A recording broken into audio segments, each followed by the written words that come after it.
It's been more than 9 years since the Lehman Brothers filed for bankruptcy. But taking the wind out of equities across the world then, it was in fact the largest global sell-off since the 1990s. A lot has changed since then, of course, with equities showing resilience and emerging markets like India attracting more foreign investments than ever before. So how much would a brave few who decided to take the plunge back then by buying the Nifty stand to make right now?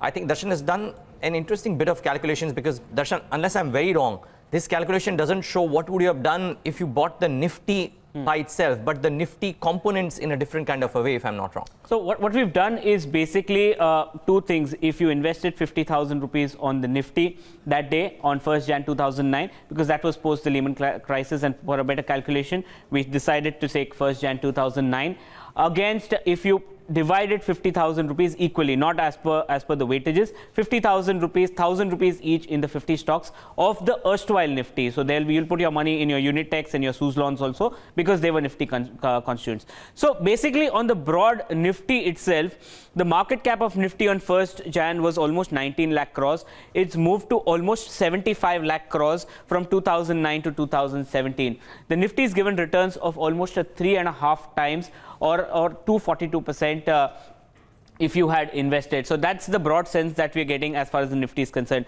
Majority of the stocks have done extremely well for the Nifty. Look at Maruti. It's on a profit of 1453%. HCL Tech, Tata Motors, TCS, M&M. Majority of the stocks, while some of them have actually given you very bad returns like an Arcom, Unitex, Suzlon, Reliance Power, Reliance Infra. So a lot of ADAG groups feature, a lot of real estate groups feature among the companies that have given you poor returns as far as. So this is the broad heat map that we're looking at.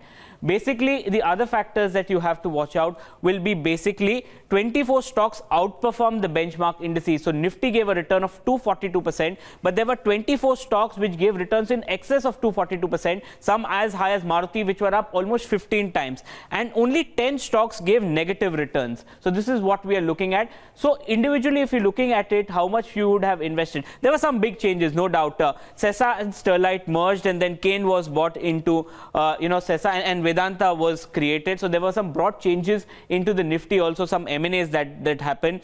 Ranbaxy went into Sun Pharma. Both of them were Nifty companies at this point of time. Reliance Petroleum went into Reliance Industries at this point, at that point of time. Satyam Computers went bankrupt, and finally it was taken over by Tech Mahindra. So these were some broad changes that the Nifty had that time. Now basically let's take a look at some of the changes that had happened and what the returns would have potentially been. 50,000 invested in the Nifty 50 and 1,000 in each of the Nifty 50 stocks. So we'll tell you what exactly happens. So if you invested 50,000 in the Nifty, your money would have actually become 242%. So if we can get that slide, we will tell you. So Nifty 50,000 invested would have become 1,21,000, and if you had invested 1,000 in all the 50 stocks, that would have become 1,50,000. So your strategy of investing in the Nifty 50 stocks would have given you a return of 24% in excess of what would have happened if you had invested in the Nifty itself. So this is the broad sense that we are getting, Neeraj. And individually, we'll speak about some of the stocks also.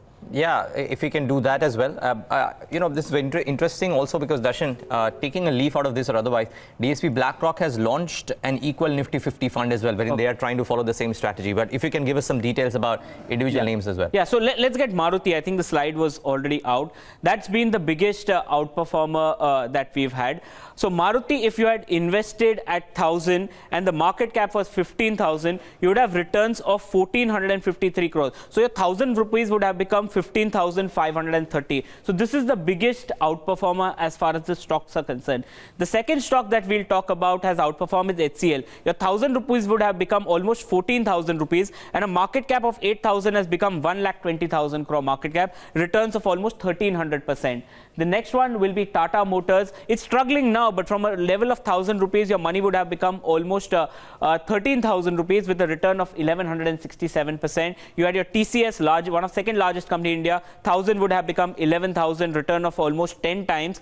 And finally, you had HCL Tech, M&M, which your 1,000 rupees have become 10,150. So this is the broad. So individually, if you had invested in these companies, you would have almost 5 of the 10 baggers here in a matter of 9 years.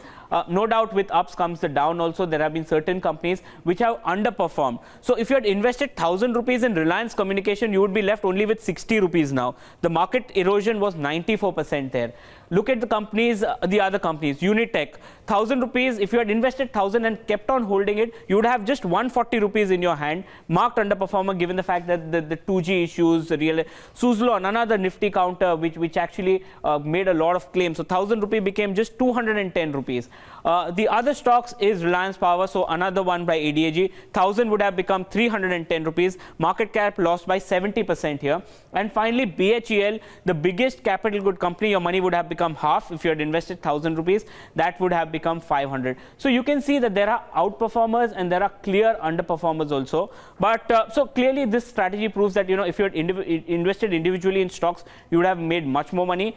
It's time to play the sector rather than the trend, because trends like real estate and capital goods were losing trends. So it's time to get out of those stocks and invest in other companies. But since we're here, let's have some fun. We'll tell you some stocks and what would you have made. So if you had invested and you were the big guy and you'd invested 10 lakhs in Maruti in 1st Jan, you would have been able to afford an Audi RS7 which cost 1.6 crore rupees. So that's the broad sense. So that shows the power of compounding. If you had invested 10 lakhs in HCL Tech, let's look what you could afford.